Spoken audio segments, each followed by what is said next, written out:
Well, hello, everybody. My name's Allie Farrell, and I'm Senior Manager of Partnerships here at Children's Funding Project.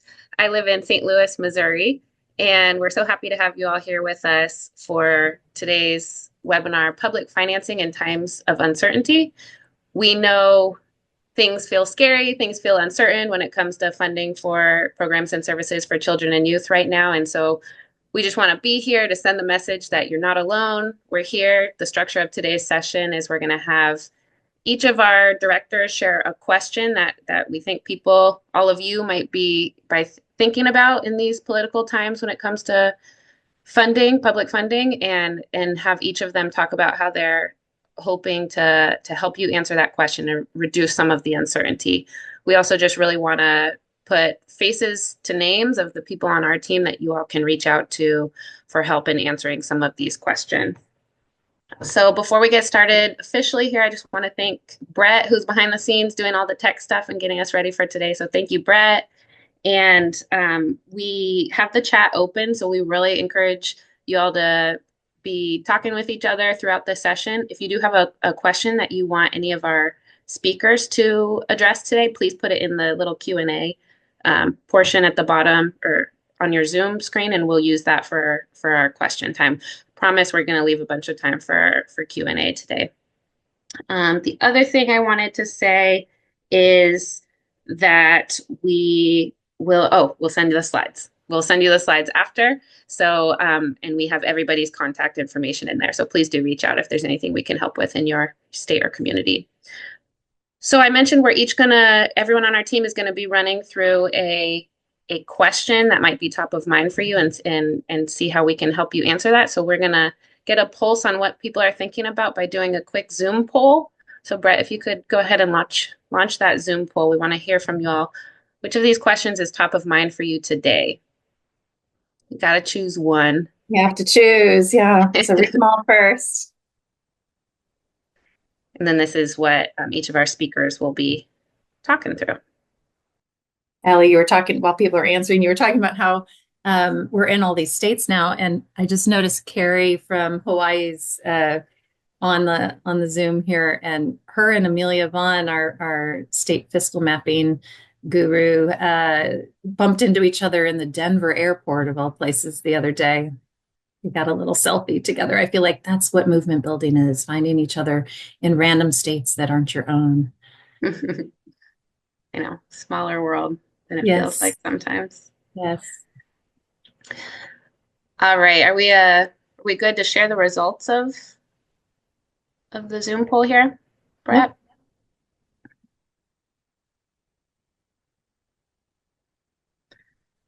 All right. So not surprising, a lot of people are thinking about the federal funding that's at stake right now. So we'll definitely talk about that. Understanding true cost. Glad to hear people are thinking about that. And of course, generating revenue, how we're going to sort of fill the gaps that are happening here when it comes to funding programs and services for kids. So thank you all so much for being here. Elizabeth, do you want to kick us off with talking a little bit about what we do here at Children's Funding Project? Yeah, happy to. And I just want to say, we only formed as an organization about, I guess it's 8 years ago now. And when we did that, it was in a different time and there was a different crisis brewing.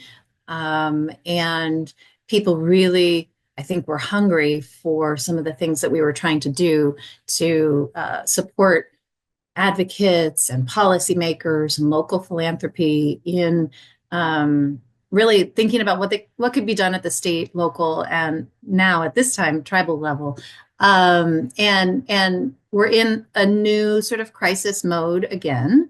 And I think it's really important to not overstate what we think can happen at the state, local, and tribal levels, but to just make sure we are all feeling like we have some agency to do something. And so our vision is not changing. We still are working very hard toward being a country where every community maintains equitable, coordinated, sustained funding to support comprehensive programs and services for kids from the time they're little to the time they're big. And we have had huge advancements in the work that we do as an organization. mostly from learning from all of you and hiring talent from those 21 states that our staff now lives in. And so this webinar is really a chance for you to just know who those team members are at this organization and get some tools and some things that you can do right now. And I mean, I think it's become very clear that the leadership for children and youth in this country for the foreseeable future is going to come from states and communities and tribes. And so we want to support you in as, complex and as simple a ways as you need. And so we're here to do that. The team is really excited to share some of the advancements that they've been working on and some of the really excellent examples of work that you all have been doing out across the country. So let's look at the next slide. So just to quickly say, we again made up this term, strategic public financing, to sort of represent what we saw as really critical once we started looking at some of the beautiful strategic plans. And I was involved in doing this for many years in my previous role, creating these beautiful plans, community-wide, youth master plans, children's strategic plans. And then we get to the end with this really diverse group of players in a place, and we go, how are we going to pay for this plan? Well, how are we going to pay for the goals that we've set for our kids in our community? And so strategic public financing is our response to that, to say, okay, make that beautiful plan, but then do not forget to, really start to put a price tag on those things, and then, diligently work over time to figure out how to pay for it. So that's what we do all day long. And it boils down to the next slide, which really is just sort of how we've operationalized that. And you'll hear from the teams that are doing this work. So we essentially are helping people answer these three simple questions. How much funding supports our goals for kids right now in our community? How much will it cost to fund our goals in full? And then how do we start to fill the gap that inevitably is left between those two numbers, and really, drive harder to generate new revenue to support kids in our communities. So that's what we're going to talk about. I think, Allie, I would like to just get right into the thing that people said in the Q&A was most front of mind in this moment that we're in. And Alicia Wilson Alstrom has been a friend and partner and teammate to me for, Alicia, I don't know how many years now. And has really been at the helm of the original, sort of the OG federal funding database that we developed years ago, and has been working with a really sharp team here at Children's Funding Project to make some advancements that she's going to share with you. I just do want to say we're potentially being slightly overprotective of these data that she's about to show you, but we want all of you who are our friends and allies on this webinar to get access to it after she shares. So Alicia's going to share how we can safely give that data to you at the end of the webinar. But Alicia, share your screen because it's very exciting to me. Okay, great. So again, thanks everyone for coming to the webinar. My name is Alicia Wilson Ostrom. I am Vice President of Learning and Innovation at Children's Funding Project, and I live in Chicago. So what I wanted to do was to just share this newly updated federal fiscal mapping tool that we developed. And to answer the question, what's at stake for children and youth in each state with federal funding cuts, to help communities answer that question, we have updated the federal fiscal tool to include state drop-down data as reported by USA Spending for each state. Currently, this updated version is in a limited release beta version, accessible by request for preview access via the form that Allie is dropping into the chat. And for those of you who are familiar with our original federal fiscal database, which is still up on our website, but you'll see the familiar tagging, and then you'll also see some things that we have added and included, primarily the state dropdown, which now allows us to take all of that information that is captured from USA Spending, put our familiar children's funding project tags to it, and then allow people to see those state drop-down data by their particular state. And we really feel like that additional capacity will have a game-changing impact for folks who just need data quickly and to be able to use that to do some advocacy. I'll also just parenthetically note, we also added program and system building elements, and this also allowed us to tag those federal funds, those 303 federal funds in this database by a variety of additional secondary tags when and where we found that those funds can and can still be used for data and technology system, intermediary infrastructure, those kind of system building elements that wrap around core services and programs. But I want to zoom in today, and I will also make my screen bigger when I zoom in today and look at the state drop-down function. So what I'm going to do is go to our friends in Louisiana so that you see kind of how this functionality works. So right now you see all states across, and you'll see the totals, the running totals for all funds across all 303 funding streams for all states. I'm going to go ahead and select Louisiana, and then you will see, again, those totals change really to reflect those 303 funding streams and how they have landed from FY19 to FY24 in the state of Louisiana for those federal obligations. I also want to just kind of highlight a couple other features here, just to remind people of those features. So you can now kind of do some customized looks within your state. So let's say we wanted to really understand in the state of Louisiana just those funding streams that were directly targeted just for child and youth programs. We can again just select those by deselecting the universal programs for all age groups and look at just those that go for programs that specifically are for children 0 to age 24 here. And you can see again how different those totals are. To answer the question about what's at stake, let's zoom in on a couple of programs that have been in the news as of late. So I'm going to first zoom in on Head Start, which, as everyone knows, has been in the news. And we can kind of, again, to remind folks, we can look at Head Start. We can click in this upper right blue box here and then just get a zoomed in look at Head Start program. We can, again, look at the trend lines for what has been allocated to Head Start. These general trend lines should be fairly familiar to people who are familiar with that program. But we can begin to see what's at stake in the state of Louisiana.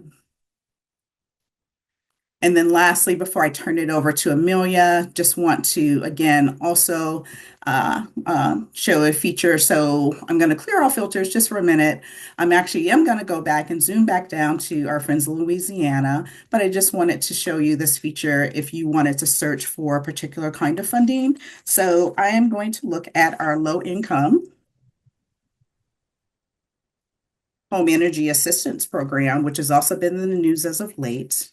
And just so you can, again, do keyword search or search by a particular funding stream to find a particular funding stream that may be of interest to you. And again, as it's been in the news, again, what's at stake as we look at just the state of Louisiana, we can kind of see some of those and have those at the ready to kind of pop up here. So I want to thank you all for joining us today. Before I turn it over to Amelia, I want to give you two target timeframes to keep in note. In mid-May, we will release this database more widely. In the meantime, we ask that you fill out a quick form if you'd like access to this limited release version between now and May. We wanted to do some user testing around kind of the functionality, and we wanted to do our due diligence to make sure that as we release these data, that we release them responsibly, given our current context. I want to thank you again, and I'm going to turn it over to Amelia, who will talk about our state cradle to career fiscal maps.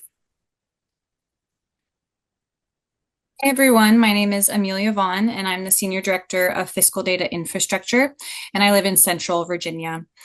I'm here to talk to you about when we will have an updated record of state spending on children and youth and how this data can be used right now. So I'm also going to share my screen. So since 2022, we've created fiscal maps tracking public investments for children and youth ages 0 to 24 across multiple states. We're also adding local fiscal maps along the way, which are designated by the blue circles.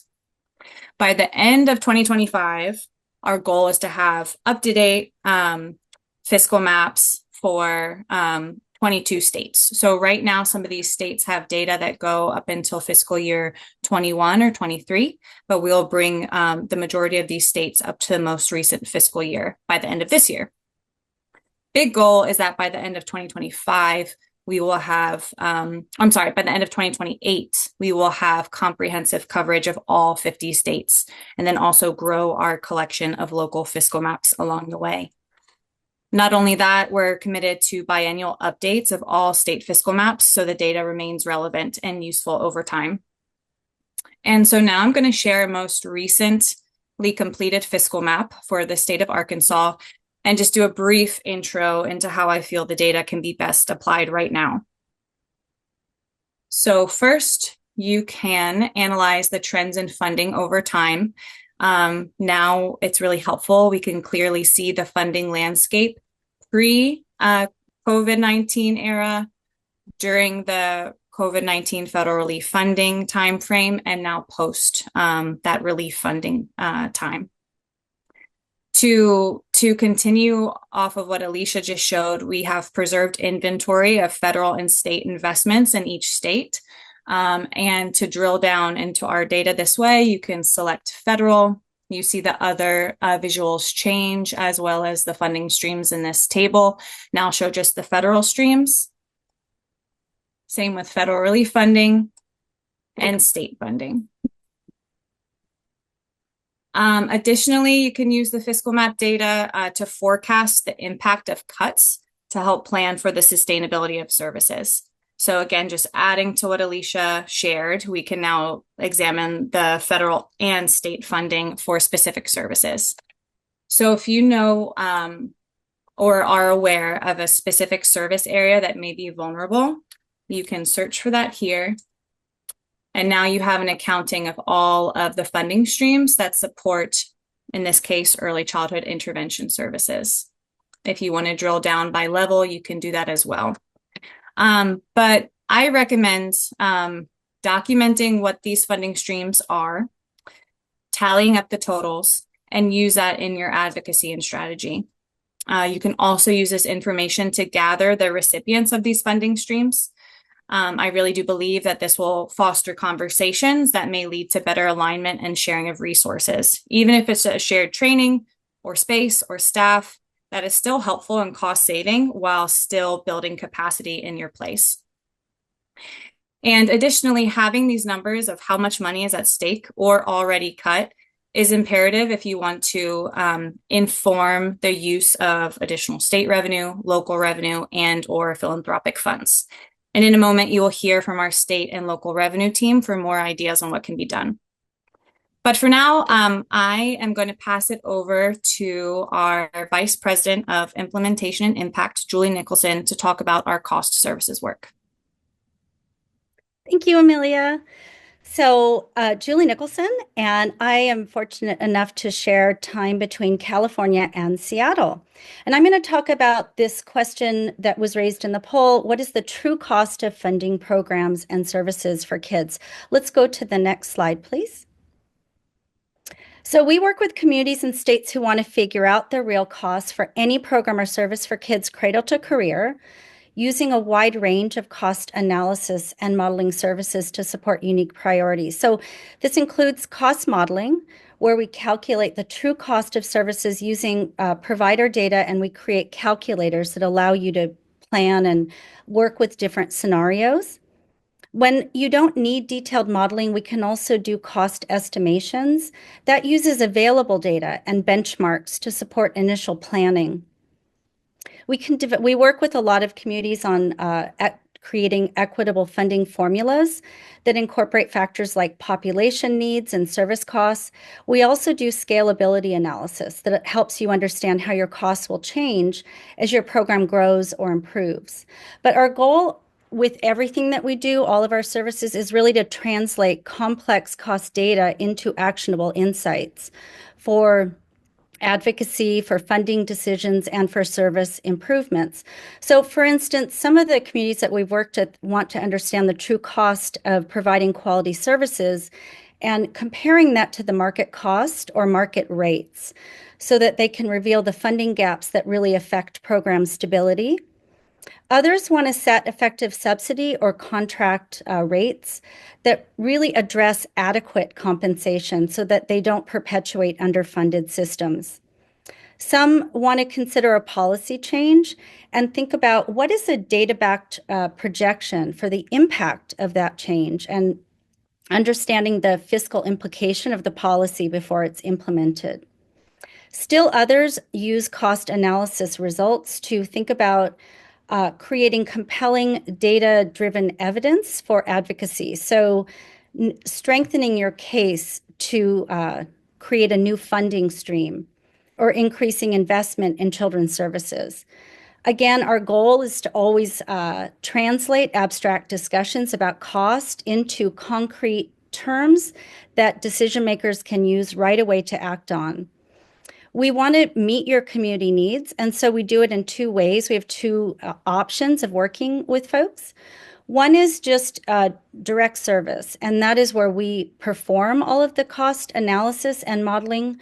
We'll deliver the tool, the insights, the actionable recommendations. But we also, for communities that are interested, we love to build capacity. So we work with your team to develop your skills in cost analysis, in cost modeling, and we provide coaching or TA to make sure that you have a sustainable internal expertise developed by the time that we are, during the time that we're working with you. And so how are we building capacity? There's two ways that we're doing that right now. One is through a cohort model. For instance, we have right now, we're using we're working with 8 states to learn how to cost model childcare. We also have been working on developing asynchronous courses that we have. You can see some screenshots here of what our first course looks like in Articulate. This is our Cost Modeling 101, and it's focused on childcare. So this course is being adapted as well for a birth to 3 focus, and then we're going to turn to a cradle to career focus for out of school time as an adaptation of that course. But really, our interest is to develop courses with many different versions that will help people model a wide range of services, again, cradle to career for children and youth. Each course, because we do want to develop your capacity, has downloadable templates, resources, interactive activities, and we have coaching check-ins. We have assignments. We have learning labs. We just want to hold your hand, make sure that you learn the process step by step, and so you have that capacity in your local community. To learn more about this, you'll reach out to Kate Ritter, who's our Senior Manager of Cost Modeling, and I believe that we'll put her contact info in the chat. And now I'm going to pass it over to our co-founder and Vice President of Strategy and Advocacy, Olivia Allen.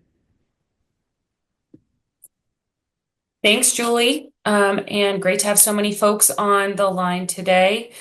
So as other folks on our team just walked through, many of you are probably acutely aware of and trying to put price tags on exactly what the impacts are going to be on your child and youth goals from any changes to federal funding and other changes. My team focuses on helping you figure out how are we going to find additional sources of funding that could close the gap that you may see in between the funding you have and the funding that you need. And I always say, I cannot promise our team is going to find $100 million in the couch cushions for you, but we can make sure that you're more prepared and have more tools to find new funding or be ready for opportunities that arise. Particularly right now, it's crucial for advocates to change our mindset, and maybe we can go to the next slide, to be savvier and more opportunistic than ever. So, waiting our turn for additional funding to become available from the funding sources on the left-hand side of this slide isn't going to work in this day and age. We're not going to be able to wait and see how programs for kids fare in the next budget cycle. We're actually going to have to be proactive in making sure there's room for kids in the budget. What does that look like? In great news from our legislative tracking this year, it looks like there are a lot of folks who are trying to be proactive about generating revenue themselves, adding to their state budget, for example, for kids specifically. So you may have heard in the past couple of years about advocates in Washington winning a capital gains tax campaign to fund early childhood and K-12, or advocates in Colorado closing the vaping loophole to fund pre-K, or advocates in Vermont and Alaska securing funding for after school from new revenue as cannabis has been legalized. These advocates were all united in their savviness in that they kept an eye out for new funding that was potentially coming online, whether that's because something was legalized, the economy of your state is changing, or because revenue advocates had a potential source of funding in mind that they were going for. Early childhood or child and youth advocates are actually great partners and bedfellows to revenue advocates. And I think we're going to have to get a lot more proactive about this. So the revenue options that are available in your state are going to differ really widely. All of our state economies are different. Our assets are different. We'll be coming out with a paper outlining all the sources of state revenue that have been dedicated specifically to kids so far in the coming months. And in the meantime, our team is happy to connect. If you're thinking about local level work, and if you've ever heard someone at Children's Funding Project talk about our voter approved children's fund work, then you may be thinking about whether or not your community is ready to say yes at the ballot to dedicated local tax revenue for kids, like one of the 50 communities across the country, 50 plus, that dedicate more than $2 billion a year total, from red to blue, from as small as an 8,000 person town to as large as a 2 million person county, and from all different revenue sources. We have a cohort and a pooled political fund that both support the pursuit of local taxing authority, local revenue for voter-approved children's funds. And we also have a California affiliate organization funding the next generation, which inspired much of this work, and runs a group specifically for folks trying to pursue local revenue in California. So I'd encourage you to reach out to us if you're interested in either how do I generate state revenue or local revenue. And I don't have time to get to it, but if you're interested in that broad category we call emerging funding strategies that includes everything from TIF districts to zoning changes, land use zoning changes, please reach out and know that you have the American public on your side. You may have seen recent research polling or other polling that shows that a bipartisan vast majority of the country still wants to see greater investment in opportunities for kids, and wants to see government pay for it. And many of them are open to a variety of revenue sources to do so. So if that feels overwhelming to have to develop all of that knowledge yourself, I'm going to pass it over to Kenny to tell you about who might be someone who'd be willing to take that on. Thanks, Olivia. Hi, everyone. I'm Kenny Francis. I'm a director of coaching and capacity building. I live in Cincinnati, Ohio. And as Olivia said, if that sounds like a lot of work, it's because it is. And this is why we've created, next slide, please. This is why we've created the concept of a children's funding coordinator. These are folks who are dedicated to waking up every day, thinking about the money and that supports programs and services that kids need. They do this by leading the development, communication of, and implementation of your community's strategic public financing plan. Currently, there are 11 children's funding coordinators across the country. You can see them on your screen where they are currently. And they're providing, in this time, much needed technical, strategic, and relational capacity support to their community's action planning as you guys navigate this time of rapid response and all of this funding uncertainties. Several of our CFCs that we're working with, so several children's funding coordinators that we're working with are using their strategic public financing work to build a roadmap for how they can take local action in this moment. And I'll give a few short examples here. One is in Muscatine. Her name is Yesenia. She's working on a local fiscal map, which has become a really vital documentation of currently existing resources as Iowa State's government is starting to take DOGE-like action. So they're really worried there about what funding exists, the data that's available, and whether those things are going to be available in a short time here. And so that fiscal mapping work has become a really, really important documentation tool for their advocacy in whether it's fighting to get back to where they were in the future or just like understanding what we have and how you can try to protect what you have. So that's one way. A second example I'll give here is there's another children's funding coordinator in Dayton. His name is Phil. One of the things that they're looking at is in cost modeling, they were thinking about how to expand the work that local promise neighborhood community service providers were doing. But as all of you know, Department of Education funding at the federal level of all types are severely under threat. And so what they're doing with that cost modeling work is understanding the true costs of those services that providers are giving to the community so that they can use that information to advocate with policymakers and their philanthropic community around gaps that will be created if this funding disappears. A third example I'll give is in Tucson. The church's funding coordinator is Noah. Noah is focusing on two things that's related to what Olivia was just talking about in source and digital funding. One is that our team did a body of research that we call taxing authority research, which looks at the legal process and possibilities that they have for raising revenue through taxes locally. And so he's looking into digesting that and understanding that and how to communicate that to his community of the potential options they have to raise local revenue to replace any lost state or federal revenue that was originally coming in. Another thing that he's looking into is working with our colleague Ashley, who's on our call helping us today around emerging funding sources. One of the things that they're looking in together is bonding capacity, and he's learning about bonds and debt financing and thinking about those as specific potential paths for revenue generation. So those are just three examples about how existing coordinators are helping their communities respond in the immediacy of this time and all of the uncertainty. If you'd like to chat about establishing a children's funding coordinator in your community and the specific supports that we can provide them as a team, please do not hesitate to reach out to me.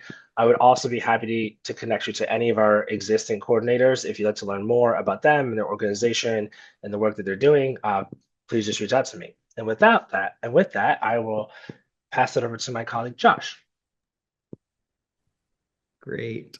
Thank you, Kenny. And bonjour, everyone. My name is Joshua Franks, and I'm the director of the Native Children and Youth Funding Team. Next slide, please. Next, I want to discuss some newer work at the Children's Funding Project through the Native Children and Youth Funding Team. We aim to collaborate with Native communities to harness the power of strategic public financing tools, including fiscal mapping, cost modeling, and emerging funding strategies for culturally responsive and sustainable cradle-to-career programs and services. As a non-Native-led organization, it's important that we partner, and one way we do that is through our Native Children and Youth Advisory Work Group. This work group consists of national partners like NICWA and NICA, community champions, and of course, youth. This work group helps guide our work so we avoid doing to, for, or at, but rather with. Next slide, please. So the question we'll focus on today is, what is the trust and treaty obligations does the federal government have to Indian country, and what does that mean for children's funding? Simply put, the trust and treaty obligations are agreements made between tribes and the federal government to provide for the well-being of American Indian and Alaska Natives in exchange for the tribe's lands and resources. We recently explored publicly available spending data and researched barriers and challenges that many Native communities face when trying to access funding for children and youth services. A couple of our findings include inconsistent program eligibility listings are common, and when we tried to contact federal agencies, we received little to no response. The language used to refer to federally recognized tribes and other tribal entities in eligibility listing varies between federal agencies. Hundreds of tribes are not receiving funding for the critical children and youth services such as infant nutrition, home visiting, and after-school programs. Increased program funding does not universally result in greater per recipient funding and does not address recipients' ability to use all of their funding. This has meant that for our team, it's not so much about new or emerging funding opportunities, but how can we assist Native communities in maximizing the existing federal funding available by further researching eligibility and flexibility, and then incorporating that into our federal fiscal tool. We're currently in the early stages of adapting and supporting Native communities through Fiscal Mapping Lite, the coordination of services and flexibility, cost estimation, we're looking at childcare and home visiting, emerging funding opportunities, exploring how tax revenues can support that, much to like many of my colleagues mentioned today. And then this idea of the tribal children's funding coordinators, which is really about capacity building in Indian country. Finally, as we continue our work together, we can adapt these strategies for Indian countries so that tribes can address the barriers to securing funding for children and youth and support with data and information to understand their funding and the flexibility of the various resources so that Native communities can better blend and braid their funding, supplement their existing resources with alternative funding streams for children and youth, hiring a tribal children's funding coordinator who will play a crucial role in creating long-term strategies tailored to community needs. Next slide, please. So if you want to learn more, please feel free to reach out to me, Miigwech, and I'll turn it back over to Elizabeth.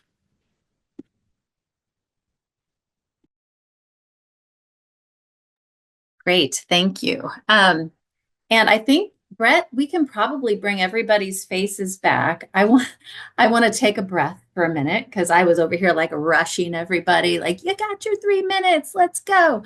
And I just want to say, if you didn't catch all of that, it's okay. And we are going to send the recording out. The big thing we really wanted to do here was just like put a face to a name and a body of work, and so that people could get a sense of like, yeah, I think we're in a place where we really need to dig into the fiscal data, or we actually have an opportunity that's live in our legislature right now. We need to know the true cost of providing XYZ service. So hopefully you heard something that sparked something that could be helpful to you right now. One of the things I just want to say is, there's a lot of like throwing hands up in the air and maybe even putting head in the sand that, at least in my community here in DC, I'm hearing a lot about. And so we wanted to just highlight some of these things that we're super hopeful about. Olivia touched on revenue wins in 5 communities in November. That was huge for us. That was a huge, sort of use case of what we're trying to seed in local communities around the country.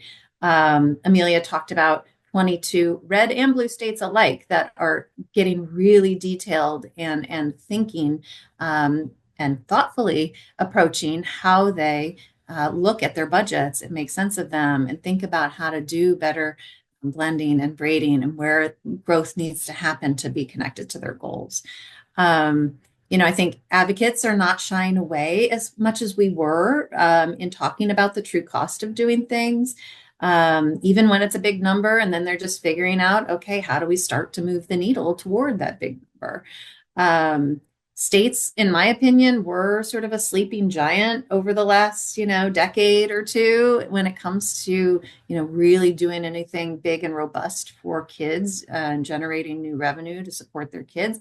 And they're waking up. States are like getting in this game. There's some really interesting questions in the Q&A to Olivia and team to be looking at and thinking about how you want to answer that. And then the other thing, like the ways that they're doing that, corporate, capital gains tax, high income earner tax, digital ad taxes, vaping loopholes, finding ways to say, okay, yeah, there's some stuff that we need to invest in as a public good. And we think we can do it. And then the polling results. I think that's a big piece that we need to focus on here. Like, there's a lot of noise, but when we ask voters, do you want the government to buy nicer things for your kids in your state or your community? The voters are like, absolutely, yes, we do. 93% of voters across the board want more after school funding from their states and localities. I mean, these are not numbers you can really argue with. So I guess we're just here to sort of say, keep going. Let's turn to Allie, the questions that are in the chat, because I think there's some really good ones, and it's not too late to put questions in the chat. So you want to just start calling them out to people, Allie? Yep, and I'll also promise that we'll compile all these many links we're dropping in the chat and send those out after I saw a couple questions about that. So we'll get those to you all. I want to start us with, this is probably for Alicia and Amelia. It's about fiscal data. So to you two, how often are we updating these tools as cuts are happening day by day? And then kind of a second question, how are we helping people to use this data? Do we have templates? Do we have blog posts about how to use this fiscal data? So passing both of those questions to you two. So I'll answer the first question in particular. How often are we updating cuts to these challenging times? So one of the things that I'll note is that we have complete data up to FY 2024.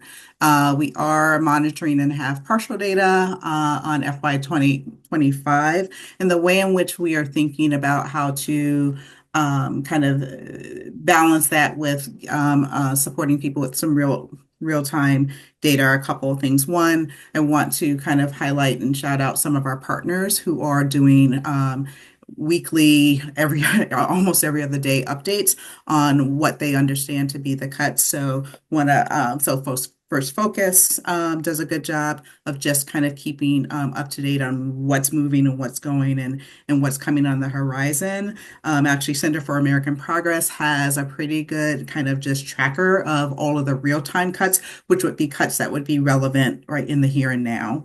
What we are doing in the background is we are also taking a look, and one of the things that we have in kind of back end that we began that you won't see most immediately in the next couple of weeks, but we are tracking it, is we are tagging each of the funding streams that we federally that we have, and we're beginning to kind of have our system of just making sure that we have tagged internally things that are policy changes, particularly as they turn from proposal to actual policy changes, spending cuts, changes in eligibility, whether things are proposed and will move agencies and purposes of those funding. And as we are doing kind of our updates to our tools, we'll be having those things uh, also cataloged and tagged as well. What I would say in the short term, if you have a particular thing that you want to reach out on to get our best sense of real time, either as we turn to our partners who are watching the real time things, or you want to reach out to us to kind of say, hey, can you help me understand where things might be moving? We're more than happy to help with that. I'll just turn it over to Amelia to talk about our templates. Sure. Thanks, Alicia. And just to echo that, if partners that have a state fiscal map want to look at the data and drill down into the dollars that are at stake and the dollars that may have already been cut, we can certainly do that with you. That's the really nice benefit of having this data and having that data over time. And then for templates and tools, a big goal of ours with the partnership was to provide the cradle to career fiscal data so that different partners that may be focused on different areas or service categories have access to that data and then can drill down.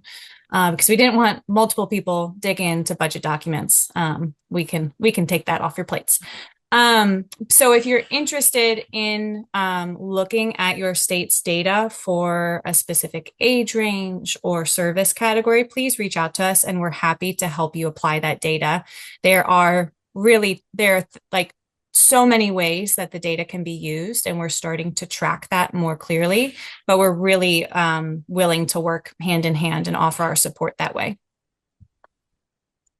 Thank you both. It's great. Really excited to see a bunch of questions in here about cost modeling support. Julie, can you help folks understand? There's a couple questions about who in an organization, what type of organization can take this on, who pays for it? How is that different from a children's funding coordinator? Can you clarify some of that for folks? Well, I'm actually going to invite some of my colleagues to share some actual examples because it is a range, whether some in government, some out of government. So Kenny, can we just start with you sharing a few of the folks who are holding or asking for cost models in the CFC communities where you work, and then maybe Elizabeth or Olivia, you could chime in too. Sure. I'll just give three really quickly. In Chattanooga, Tennessee, they're working on a cost model with their children funding coordinator around increasing supports for early care and education, focusing on slots and reimbursement levels. In Cleveland, Ohio, they finished up a cost model looking at out of school time supports for school-age children, focusing on after school and summertime programming thinking about how to have a living wage for staff, thinking about how to expand the number of available hours for kids and days, as well as expand the number of kids served. The third example, in Poughkeepsie, New York, they're similarly looking at an out-of-school time cost model, specifically focusing on summertime programming. Those are just three examples. And in terms of paying for things, just overall in working with Children's Funding Project, I would just add that, in our startup time, we were doing a lot of like client work with communities that just wanted to get going on this work. And that's how we really began and cut our teeth. We are lucky to be able to have some grant funding to support some of the work that we do. So certain things like Amelia's state fiscal mapping partnership is currently largely funded through grants. And so we're getting to the states as fast as we can. Some of the cost modeling cohort work, we're trying to use grant dollars to pay for. Other things we ask people to buy into. So we're trying to be as transparent as possible about getting the work done in whatever ways we can get it done. And so it never hurts to ask, reach out, and I think the contact us form is in the chat. And let us know specifically what you're looking for. And Allie or I will get back with you about sort of what capacity we have, both time and resources to be able to get that work done. Elizabeth, can I ask you to just add a couple examples of the type of organizations that might ask for a cost model? Oh gosh, yeah. So we've got state agencies, we've got local funders, we've got organizers that are trying to move a ballot measure forward and need to be able to justify the cost that they're talking about. And so we need to have a real number. There's a whole bunch of different folks that we've found it's useful to have true costs in their hands. Speaking of cost, this is a good question from Christina. So what about the cost of what's about not having these programs in place? So ROI type info. Who do we, CFP team, who do we look for that type of stuff? Elizabeth, what would you say there? It's a missing piece. I'll just own up. It's a missing piece. We've known that that's something we need. The ROI information is critical for certain folks. They need to see that, right, to be able to feel convinced to move forward. Some states have, hired economists to do those kinds of studies. In many cases, the Chamber of Commerce has gotten engaged in the early childhood space in talking about that. We do not do that ROI work here at CFP currently. Could be yet another lane to add to this multi-lane highway, but it is something that if you've got an economist in your backyard that you partner with, it could be worth investing in. Great, thank you. Olivia, I see you typed some answers in the Q&A, but can you speak a little bit to everybody about Logan's question about providing cost modeling regarding a digital advertising tax? This is a question about Kansas specifically, but it seems like several states are considering this option. I almost jumped through the Zoom when I saw that question. I was very excited. That gets us really excited because we've been talking about a digital advertising tax for a couple of years. Maryland proposed one and it, made its way through the courts a couple of years ago. And then this year, Bruno Showers, who does our legislative tracking, saw more pop up. So I can drop the link to the blog post where we talked about a couple of different bills that popped up in sessions in different states for digital advertising taxes this year. I will say, I think it's a high risk, high reward strategy to pursue. High risk because I do think there will be well-funded legal challenges, probably until we get it down exactly how we tax. There's like a couple of different ways to do it, exactly how we're going to tax the digital economy. But I also think it's really high reward because it's a massive amount of untapped commerce and economic driving. And I also think courts have signaled so far that it doesn't seem immune to being taxed. So I think if you're thinking that way, you're thinking exactly how we would hope you would think, which is thinking about untapped sources of economic potential, things people are already just starting to tax, where you need to make sure there's a child advocate there saying, hey, we should get some of that revenue.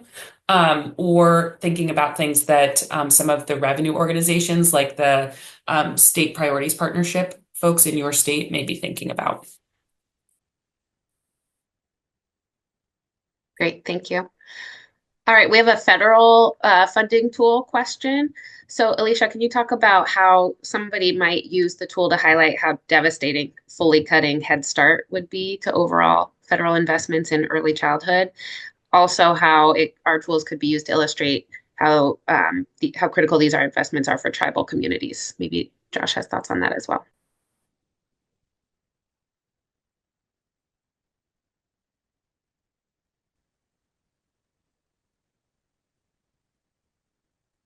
Oh, you're on mute. Thank you for that. So again, pulling this up again, I would say that most immediately, I think what folks could do is to go back to their state and just have at their fingertips some of the quick ways to kind of show what's at stake in a given state. So we happen to go to Kansas here. So I would start again with giving people just kind of the high level view at the state level of what it would look like if the most drastic of the proposals were to be in place. So we can see here for Head Start a fairly consistent amount of investment in Head Start. And if that were to go away in the ways in which it's been proposed, you can kind of already show very starkly what that would look like. The zoom in function here. We could go and click on the Head Start in the Kansas context, give people again a quick run up of what that history of historic funding has been, and then kind of from there, kind of put out kind of the logical advocacy conclusion of what that might look like. We could do that over and over again for a variety of different programs that are at risk, but that's where I would start in any given state. Josh, do you want to talk about tribal Sure. Yeah. resources? I think that's what's really exciting about the work that we're doing. And I so appreciate Elizabeth and the team here kind of having the foresight. We're in a tribal communities are in a unique position because of the federal trust responsibility. And that's one of the things as we're starting this work and building out our team is really looking at how do we analyze and what is it really that tribes are wanting to cost model. I mean, I've been working with a bunch of different tribes in a small, they're like, we want the light version, back of the napkin math in that. So I think Head Start because it has been such a great resource for tribal communities to be able to access. So in addition to Head Start, we'll be looking at childcare and those pieces, but wouldn't it be great if we had all tribes had a fiscal map, both for the federal, state, and that. And so we're really working towards that, but really being a non-native organization, taking the lead of the tribal organization or tribal communities to let us know how do they want to work with us, what data and information are they looking towards right now. One of the folks that we're speaking with today, they're really concerned about not the kinship care, but like all of the funding that goes up to make sure that kids stay in the home before they get to that place. And so we've been working and thinking about how do we work with them as well. But I agree. I think it would be tremendous to be able to really show what the impact is for tribal communities. Great, thanks, Josh and Alicia. Kenny, a couple more questions about children's funding coordinators here. I know you answered in the chat about funding the children's funding coordinators. Can you clarify a little bit more about, how this position, where they work? Do they work for CFP? Do they work for the community? Who do they work with? I think that would be helpful. Yeah, and I'll say just really quickly about sort of like the types of candidates that we recruit. We really focus on folks who come from the community. To put it super simply, we can teach someone the technical and analytical bits of the job, but I can't teach them about your community. No one knows your community better than someone from it. And so we're really focusing on folks who can bring that all important context and community credibility. And where the coordinator sits within your community really depends on who has the relationships and the understanding and the will to drive your strategic public financing effort forward. And so we aren't prescriptive about which organization hires them or hosts them. It's a conversation about where does this make sense. And within the folks that we're working with currently, there are folks that are working in all sorts of contexts, and I'll just give a few examples. We've had children's funding coordinators work directly within government offices. In Louisville, the children's funding coordinator worked in the Louisville Metro government. We've had children's funding coordinators work within community organizations like nonprofits, United Way, etc. We've had folks that have worked directly with foundations. We even have an example of someone working within a state government in Maryland. And so it really depends on which entity within your community makes sense to drive that work forward, to be the lead. That's who makes sense to hire your coordinator. Great, thank you. I'm bummed to have to cut us off, but I know we're getting to the end of time here. So CFP team, if you can answer directly in the portal, any questions left over, and again, we'll send out everything. But Elizabeth, do you have any sort of closing takeaways for us all? I hope that, I mean, I really appreciate people's active engagement in this conversation, and some key takeaways that I'm hoping you're leaving with are that you're not alone in thinking about this public financing work for our kiddos, and that maybe you have a little sense of understanding, less uncertainty about sort of where things are in the federal and state landscape of funding. That maybe you've got a little bit of increased agency over or something you can do about some of the things that are going on. And then, my big goal with this was so that if you need more help, who on our team to go to. There are no silly questions. Like, you can ask whatever questions come to your mind. And our team is really actively engaging in being as responsive as possible to folks. So please don't hesitate to reach out. And I love this. Thank you, CFP. This is a little star in a dark sky. Whoever said that was really lovely. So thank you. And onward.